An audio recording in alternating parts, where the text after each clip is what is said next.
गुरुजी को जमीन में गाड़ दिया। ढाक बजाने लगे और बोले अरे मीठी बोली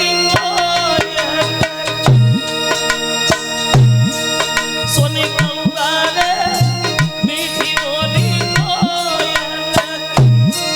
सोनी कौआ रे जगह मन करी हो।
तक्षक पहुंच गया और चेला से बोला काय को चिल्ला रहे हो?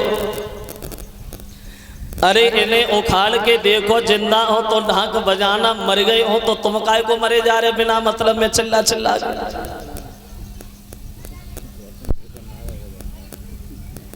चेला नहीं समझे, गुरुजी को खा लिया तो धन्वंतर बोले अब नहीं बचेंगे।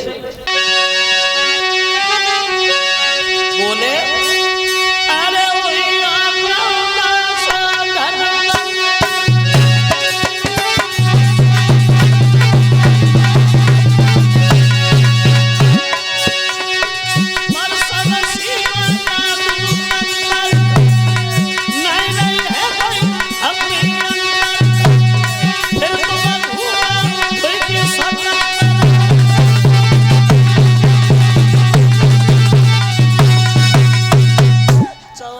खा जाओ, एक नहीं 1400 बन जाओगे धनवंतर। गुरुजी खत्म हो गए, चेला रोने लगे, मां सड़ियों में रख दिया। तक्षक विचार करता है अभी एक ही धनवंतर से परेशान थे, 1400 होने जा रहा है। फिर भागा और चेला से बोला आज तक अपने गुरु के मांस को किसी ने खाया, जो तुम खाओगे नरक में भी जगह नहीं मिलेगी। चेला नहीं समझे, बातों में फुसला लिया और वो सब हड़ियां गंगा जी में भिगवा दी। सब हड़ियां डूबी गई। एक हड़िया को थलती डूबती हुई पहुंच गई बंगाल में, और उधर एक बंगाल की स्त्री अपने पति से नाराज होकर के गंगा जी में डूबने आई। उसने धनवंतर के मांस को पहचान लिया और उसने वो मांस खा लिया। अब हुआ ऐसा, हड़िया परी गई हाथ और खुशी भोगा कहियो लसायो, आम सकुलो पहचान रे नारी ने फोरन खाए। धनवंतर के मांस को खा लिया। अब हुआ ये खाते ही खनय का संग अनो रंग नजर भूल गई जादू में प्रसव सिखना। जादूगरनी बन गई, उसने बंगाल में जाके हर स्त्री को जादू सिखा दिया। जादू सीखने वाली महिलाएं कछुआरी जादू गई सिखाई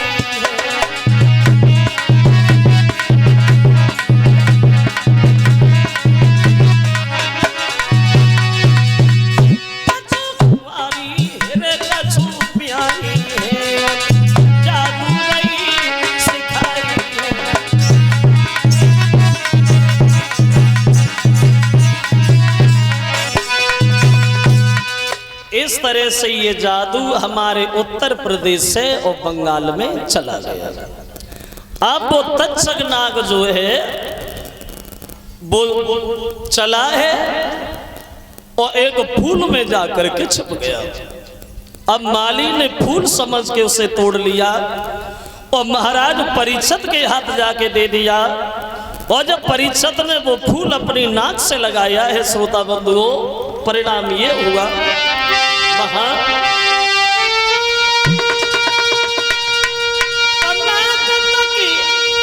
फूल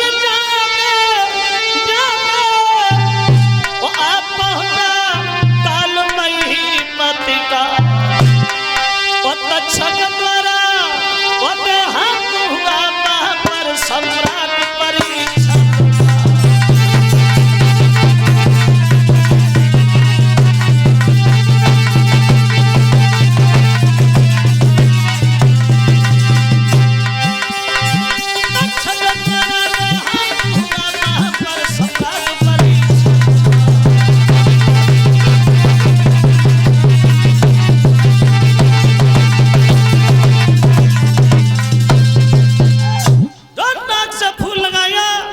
तक्षक ने सर्प बन करके परीक्षित की नाक में डस लिया।